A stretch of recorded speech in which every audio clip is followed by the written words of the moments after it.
सानिध्य जी हमारे साथ है पूना से। जी राम राम सानिध्य जी। नमस्ते गुरुदेव। जी सो मेरी डेट ऑफ बर्थ है 8 नवंबर 1998। हम्म प्लेस ऑफ बर्थ है कराड़, महाराष्ट्र। हम्म और टाइम है 10:40 सुबह की।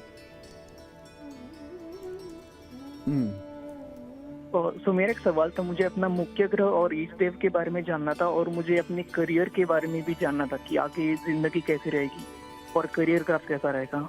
मुख्य ग्रह आपके बृहस्पति हैं और बृहस्पति थोड़ी कमजोर अवस्था में है, इसलिए आप महसूस करते होंगे कि आपके द्वारा लिए गए निर्णय गलत सिद्ध होते हैं। बल्कि कभी कभी तो आप महसूस यही करते होंगे कि आप निर्णय नहीं ले पाते। ऐसे बहुत अच्छे इंसान हैं आप, लेकिन आप निर्णय नहीं ले पाते, चीज़ें डिले होती चली जाती हैं और समय खत्म हो जाता है। दूसरी चीज़ है, आपके इष्ट हैं श्री हनुमान जी। हनुमान जी की शक्ति की उपासना आपको करनी होगी, जो अभी तक आप नहीं करते हैं। ऐसे पूजा कराए वो अलग बात है, लेकिन मैं आपसे ये कह रहा हूँ, जो मैं निश्चित काल बताता हूँ, उस समय में आपने हनुमान जी का ध्यान करना है और मन मन में आपने एक मंत्र का उच्चारण करना है, ओम हं हनुमते नमः। ये कार्य कीजिए और आप बहुत तेजी से आगे बढ़ेंगे। पिता, घर के बुजुर्ग, गुरु, इन सब की खूब सेवा कीजिए और बृहस्पतिवार को गाय को आप गुड़ दे दिया कीजिए। तरक्की होनी शुरू हो जाएगी। वैसे देखा जाए तो कुंडली आपकी ठीक है, अंगारक योग अवश्य बनता है, लेकिन फिर भी कुंडली आपकी ठीक है। सूर्य की शक्ति अच्छी है, नवमांश में सूर्य बहुत अच्छा हुआ है, तो आप तरक्की जरूर करेंगे। पावर ऑफ आर्ग्यूमेंट्स ये अपनी बनाए रखिएगा, ये आपको जॉब में भी मदद करेगी। आप लीगल प्रोफेशन में भी जा सकते हैं, जर्नलिज्म में भी जा सकते हैं, वहाँ भी ये चीज़ आपकी बहुत मदद करेगी। खुश रहिए और ये उपाय कीजिए, हनुमान जी की आराधना कीजिए। वैवाहिक जीवन में एक और समस्या इन तीनों की वजह से आती है, और वो आती है अहम को लेकर। सोचने समझने की शक्ति आजकल कम हो रही है। मैं ये नहीं कह रहा कि जनरल इंटेलिजेंस नहीं है लोगों में, बिल्कुल नहीं, लेकिन सोचने समझने की शक्ति के लिए दो शर्तें बहुत आवश्यक हैं। पहली शर्त है मन शांत रहे, मानसिक शांति, और दूसरी चीज है दूसरे की बात को समझना, अहंकार से रहित होकर। लेकिन ईगोज बढ़ रही है, क्योंकि मानसिक शांति नहीं है, इसलिए ईगोज बढ़ती चली जाएंगी। ईगोज जैसे ही बढ़ती हैं तो पति पत्नी उस रेलवे लाइन की तरह हो जाते हैं, जो अंत तक साथ तो चलती है लेकिन मिलती नहीं है। इसलिए बहुत ध्यान रखने की आवश्यकता है। कुछ रिश्तों में ईगोज बिल्कुल नहीं होनी चाहिए। डिग्निटी होना एक अलग बात है, डिग्निटी का फील होना वो अलग बात है, सेल्फ एस्टीम होना ये सब अलग बात है, लेकिन ईगोज अगर है तो प्रॉब्लम होगी। तो अब हमको उपाय किसका करना है? मंगल, बृहस्पति, शुक्र का। यह उपाय करने से हमारे वैवाहिक जीवन पर बड़ा सकारात्मक प्रभाव पड़ेगा। तो ये उपाय क्या है ये मैं अभी आपको बताता हूं, लेकिन पहले हम जान लेते हैं तुला, वृश्चिक और धनु राशि का हाल। तुला राशि, शत्रु बाधा दिखाई दे रही है। इस दिन लिया या दिया गया धन भी बहुत ज़्यादा कामयाबी नहीं दिला पाएगा, इसलिए धन के लेन देन से बचेंगे तो अच्छा रहेगा। बहुत सारा कैश लेके कहीं मत जाइएगा। अपनी कीमती चीज़ों को इस दिन बहुत संभाल के रखने की आवश्यकता है। संतान पक्ष की ओर से थोड़ी सी चिंता जरूर रहेगी। एक छोटा सा उपाय करें, शम शमनिश्चराय नमः का इस दिन जप जरूर कर लें तो वो सब ठीक करेंगे, कल्याण होगा। वृश्चिक राशि की बात करते हैं। गुस्से से बचने की कोशिश करनी है, डिप्रेशन से बचने की कोशिश करनी है। उत्साह और खुशी से अपना कार्य कीजिए। ये भी सोचिए मत कि सफल होंगे या नहीं होंगे, समय अनुकूल आएगा, सफल हो जाएंगे। लेकिन अब से तकरीबन 10-12 घंटे तक थोड़ी सी निराशा और कमज़ोरी शरीर की रहेगी।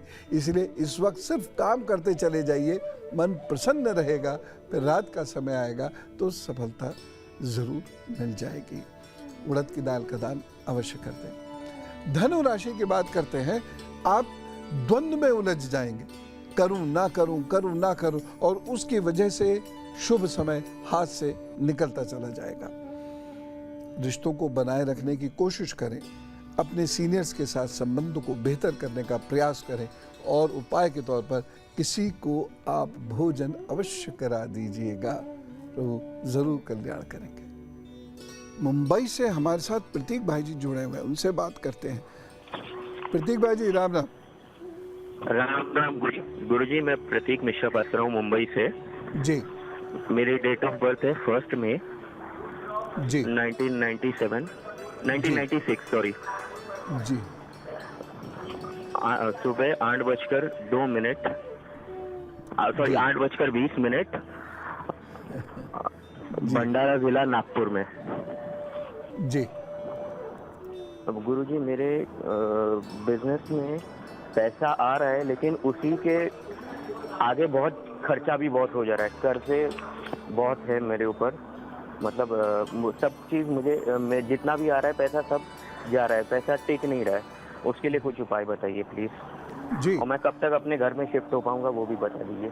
बहुत सारे लोगों की ये समस्याएं हैं, तो जो मैं प्रतीक जी को उपाय बता रहा हूँ वो बाकी लोग भी कर लीजिएगा, उससे सब लोगों का कल्याण होगा।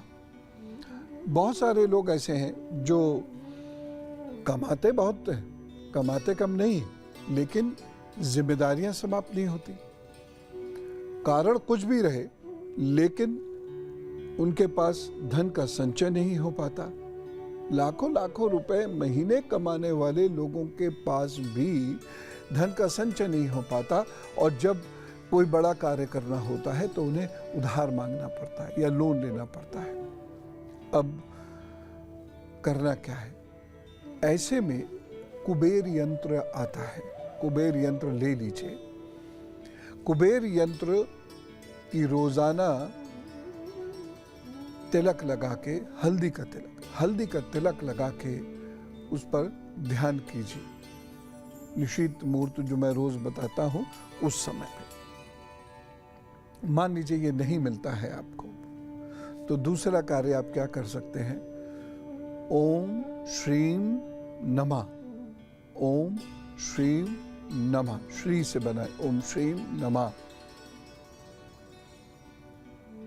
इस मंत्र का जप आप लगातार करते रहिए, और साथ साथ हल्दी केसर का तिलक मस्तक पर धारण कीजिए। तो प्रतीक जी, आप ये उपाय कीजिए, और बाकी लोग जो सुन रहे हैं और जिनकी समस्या ऐसी ही है जैसे प्रतीक जी की समस्या है, तो वह सारे लोग भी यह उपाय कर सकते हैं। निश्चित रूप से लाभ होगा। लेकिन फिर भी एक बात मैं कहना चाहूँगा, और वो ये है कि अपने खर्चों को लगाम देनी पड़ेगी। आपको बहुत मजबूरी वाले खर्चे ही कुछ दिनों तक करने हैं, कुछ महीनों तक करने हैं। कुछ भी वेस्ट मत कीजिएगा। कॉस्ट ऑफ लाइफ बढ़ चुकी है। आप ऐसे ही देखिए ना, कुछ समय के बाद आपको नया लैपटॉप लेना पड़ता है, नया कंप्यूटर लेना पड़ता है, नया फ़ोन लेना पड़ता है। 7-8 हज़ार रुपये महीने तो उसी की कॉस्ट लगा लीजिए आप, एवरेज हर महीने आ जाती है। बहुत सारी चीज़ें महंगी हैं, उसकी कॉस्ट भी बेयर करनी पड़ती है। और साथ हम लोगों का जो लाइफ स्टाइल है उसमें सादगी कम होने की वजह से भी खर्चे बढ़ रहे हैं। बच्चे कहते हैं रेस्टोरेंट में चलिए, आज बाहर खाएंगे। सब लोगों की इच्छा भी होती है, पति पत्नी की भी इच्छा होती है, बाहर जाते हैं। एक झटके में 1-1.5-2 हज़ार रुपये कहाँ चले जाते हैं पता नहीं चलता। लेकिन एक ऐसा खर्चा है जिधर मैं आपका ध्यान आकर्षित करना चाहूँगा, और वो खर्चा है दवाइयों का। घर घर में दवाइयाँ आती हैं, बहुत खर्चा है। एक चीज़ तो मैं ये कहना चाहूँगा, जो प्रधानमंत्री जेनेरिक मेडिसिन योजना है, इसका लाभ ज़रूर लें सब लोग, क्योंकि वहाँ बहुत सस्ती दवाइयाँ मिलती हैं। और दूसरा कार्य क्या करें, मंगलवार के दिन कोई भी फल अपने ऊपर से उतार कर और कूड़ेदान में डाल दिया करें। स्वस्थ रहेंगे, खर्चा भी बचेगा और आप जल्दी से अमीर हो जाएंगे। मैं उपाय की बात कर रहा था, वैवाहिक जीवन को सुखी बनाने के लिए क्या करना है। कारण क्या है कि वैवाहिक जीवन में सुख जाता है, वो मैंने आपको बता दिया। पहली चीज ईगो छोड़ दीजिए, दूसरी चीज किसी को दबाना छोड़ दीजिए, तीसरी चीज बराबरी का दर्जा दोनों ही लोग एक दूसरे को दें। एक दूसरे के सुख का ध्यान दोनों ही लोगों को रखना आवश्यक है। दोनों लोग मंगलवार को बरगद के वृक्ष पर जाएं और वहां थोड़ा सा 1 चम्मच कच्चा दूध उसकी जड़ में डाल दें और उससे जो गीली होगी मिट्टी वह दोनों लोग अपने मस्तक पर धारण करें। शुरू में संकोच होगा, बाद में संकोच टूट जाएगा और आप ये उपाय फिर बहुत दिल से करेंगे और इससे आपके जीवन में बहुत लाभ होगा। जन्मदिन वाले दिन बाकी जो उपहार आदि देना है आप दें एक दूसरे को, लेकिन एक चांदी का टुकड़ा और चावल, अक्षत टूटे नहीं होने चाहिए वो चावल, यह अवश्य दे दें और उसको खर्च नहीं करना है, बस कहीं सुरक्षित जगह पे रखते चले जाएं। बहुत परेशानियां फिर भी बढ़ रही हैं तो एक काम करें, 5 बादाम साबुत किसी भी लोहे के बर्तन में रखकर उसे परमानेंटली पैक कर दीजिए और उसे ऐसे स्थान पर रख दीजिए जहां वो सुरक्षित तो रहे लेकिन पैक्ड रहे। ये उपाय करने के साथ साथ जो मैंने पहले बताया, जिसको मैं ज़्यादा प्रायोरिटी दे रहा था, वो उपाय ज़रूर करें, यानी एक दूसरे का सम्मान करना और क्रोध ना करना, एक दूसरे का विश्वास जीतना और विश्वास को बनाए रखना। ईगोस को समाप्त कर दीजिए। कोई कहीं इंटेलिजेंट होता है, दूसरा कहीं इंटेलिजेंट होता है, दोनों की अंडरस्टैंडिंग वैवाहिक जीवन को बहुत सुख में बना देती है। अन्यथा चीजें खत्म होने में और भयंकर तनाव होने में समय नहीं लगता।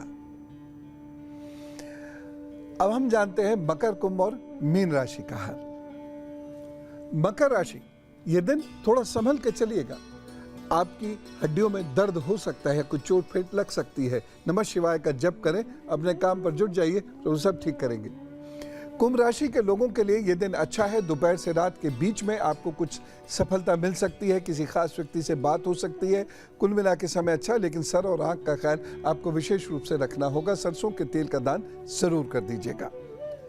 मीन राशि की बात करते हैं, अच्छा समय है, हिम्मत से आगे बढ़ते रहिएगा। एकाग्रता थोड़ी सी कम जरूर होगी, मन बार बार भटकेगा, लेकिन अपने आप को फोकस कीजिए। और हाँ, महत्वपूर्ण बात क्या है, कठोर या कटु शब्दों का प्रयोग इस दिन मत कीजिएगा।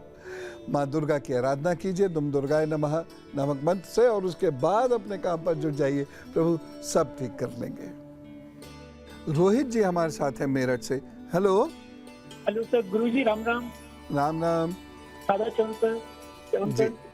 बताइए सर, आपको माता रानी लंबी आयु प्रदान करें।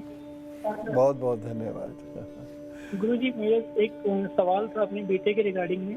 उसकी डेट ऑफ बर्थ है सर 6 अक्टूबर 2018, रात्रि के 1:52। मेरठ का जन्म स्थान मेरठ है गुरुजी। रात्रि के 2:52। हाँ जी, 1:52, मेरठ जन्म स्थान यूपी। गुरुजी, इसका ना स्वास्थ्य ठीक नहीं रहता है और कुछ मतलब ये इसकी वाणी में भी कुछ प्रॉब्लम है, थोड़ा सा कुछ पाँव में भी परेशानी है और कुछ अजीब सा इसका व्यवहार रहता है। वैसे तो ये बहुत बुरी तरह चीखते हैं, जब चीखते हैं तो सर कभी कभार करते हैं, कभी कभार। हाँ, और बहुत गुस्से भरी आंखों से देखते हैं। हाँ सर, कभी कभी देखते हैं। वैसे तो बहुत खुश मिजाज रहते हैं, बट कभी कभी देखते हैं सर जब थोड़ा गुस्सा आता है। ठीक है, बस इतना सा बता दीजिए। नींद रात में बहुत ज्यादा लेते हैं, सुबह देर से उठते हैं? सर नींद या कभी नींद मतलब बहुत ये कम है? सर नींद तो ठीक है, दोपहर में अपना थोड़ा सा 1-2 घंटा, फिर रात को अपना 11 बजे से लेके अपना 7-8 बजे तक ऐसी नींद रहती है सर। 7-8 बजे तो बहुत लेट हो जाता है। खैर, नींद ज़्यादा है। अब उपाय क्या है? मछलियों को दाना इनसे दिलवाना शुरू कर दीजिए। घास पर नंगे पांव ये टहलें और दौड़ें भी। शारीरिक श्रम करना इनके लिए बेहद आवश्यक है। ये उपाय करें। हनुमान जी की उपासना इनसे करवाना शुरू कर दीजिएगा और चंदन का तिलक इनके मस्तक पर अवश्य हो प्रतिदिन। बस इतना उपाय करने से ये धीरे धीरे ठीक होते चले जाएंगे। तांबे का एक सिक्का हरे रंग के धागे में इनके गले में बुधवार को माता के या बुआ के हाथ से पहनवा दीजिए। बस इतना सा उपाय करने से इनकी भाषा में भी फर्क पड़ जाएगा और जीवन नॉर्मल होने लगेगा। दरअसल एक ये व्यवहार जनित परेशानी है, ठीक है ना, एक बिहेवियरल डिसऑर्डर इसे बोलते हैं जो इनको है। समय लगता है लेकिन ये ठीक हो जाता है। ये उपाय आप करा दें, चाहें तो किसी साइकोलॉजिस्ट से चिकित्सा सलाह भी ले सकते हैं। बाकी ये उपाय कराने से जिसे ठीक हो जाएंगे, चिंता ना करें। और अब उनकी बात जिनका है आज जन्मदिन, तो आपको जन्मदिन की बहुत सारी शुभकामनाएं, बधाइयाँ।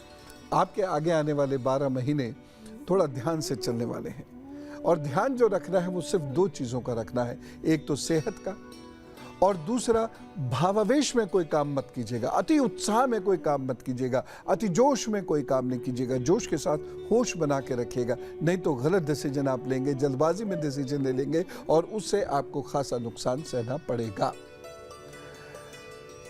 सम अवस्था जिसका वर्णन श्री कृष्ण करते हैं वह तो खैर बहुत मुश्किल है, इतनी आसानी से नहीं आती है, लेकिन हमें बहुत सोच समझ कर धैर्यपूर्वक निर्णय लेने हैं, जोश में भरकर नहीं लेने हैं।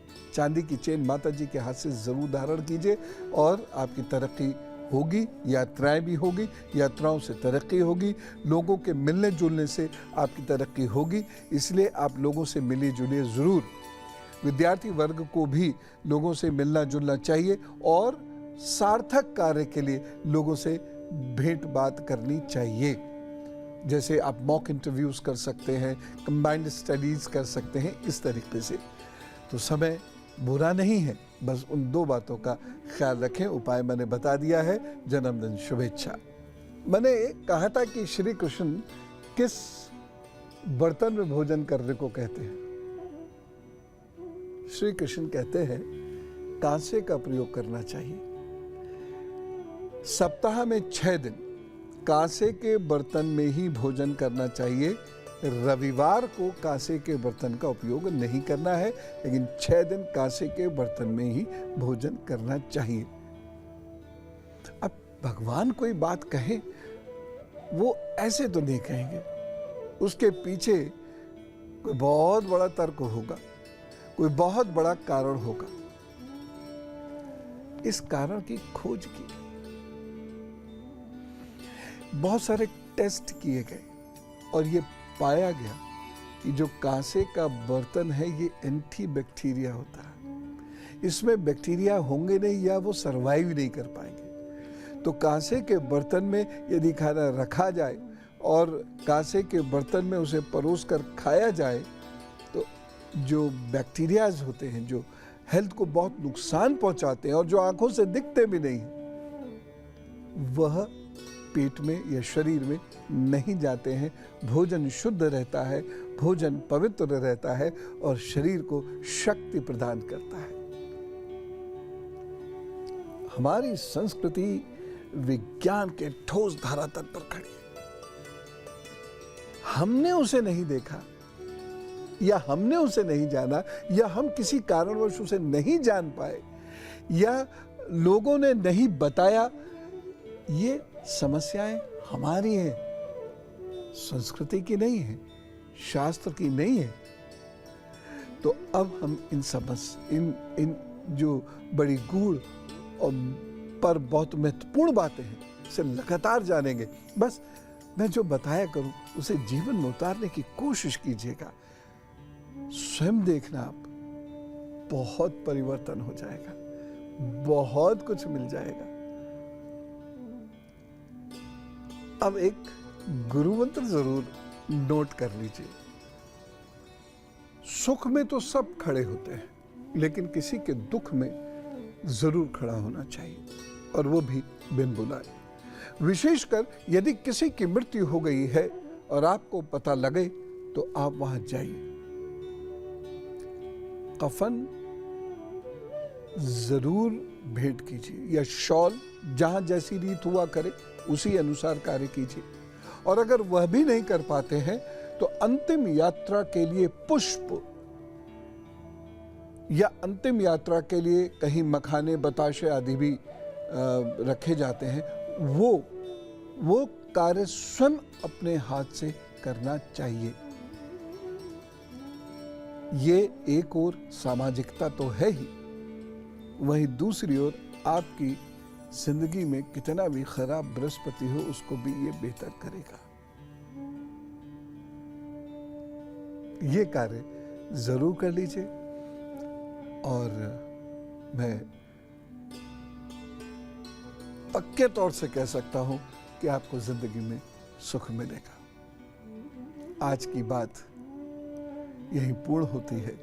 आपका दिन बहुत शुभ हो। हंसते खेलते रहिए, खिलखिलाते रहिए, मेहनत से अपना काम कीजिए, प्रभु का ध्यान करते रहिए, और साथ साथ स्वास्थ्य का भी ध्यान रखिए। चलता हूं, शुभकामनाएं। राम राम, नमस्कार, भारत माता की जय।